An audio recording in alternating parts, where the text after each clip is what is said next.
s'kam unë fjalë për ta përshkruar se cili është shpërblimi për namazlion, por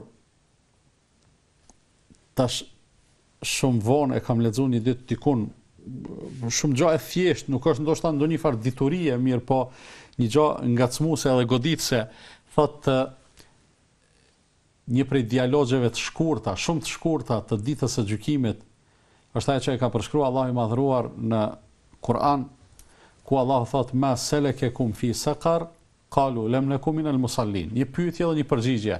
U thuhet, çka ju prunin në xhenem? Ata thonë si na fal. Dialog shumë i shkurt, por shumë domethënës. Nëse pasoja e mosfaljes është kjo, tash paramendo cili është shpërblimi ose fryti i faljes, edhe unë mendoj se çdo gjë në Islam sillet rreth namazit, lidhet deri në kushtëzim me namazin, edhe vetë jeta e njeriu lidhet me namazin. Madje jo vetëm jeta e njeriu, fenomenet natyrore të kësaj gjithësie shumë të mëdha lidhen me namazin. Agimi, lindja e diellit, koha e sabahut, dielli në zenit, koha e drekës, dielli niset ka perëndimi, koha e kindis, perëndimi i diellit, koha e akşamit, bie errësira e mbulon tokën, koha e yacis. Shumë interesante janë këto. Do të thonë lidhet me diell, me han, me tokë, me kështu me radhë. Lidhet me jetën edhe përditshmërinë tonë.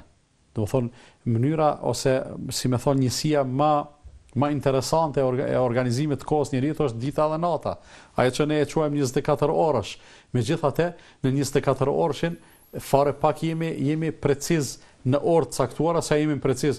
A ishte ditë, a ishte natë, pavarësisht se dimnit për shembull bëhet natë më herët, megjithatë kur i rregullon njeriu e organizon jetën e vet edhe me këto, ka më pas në një farë mënyrë një shpërblim i shpejtë, jo i vogël sigurisht, ka më qenë rregullimi i jetës tij në këtë botë.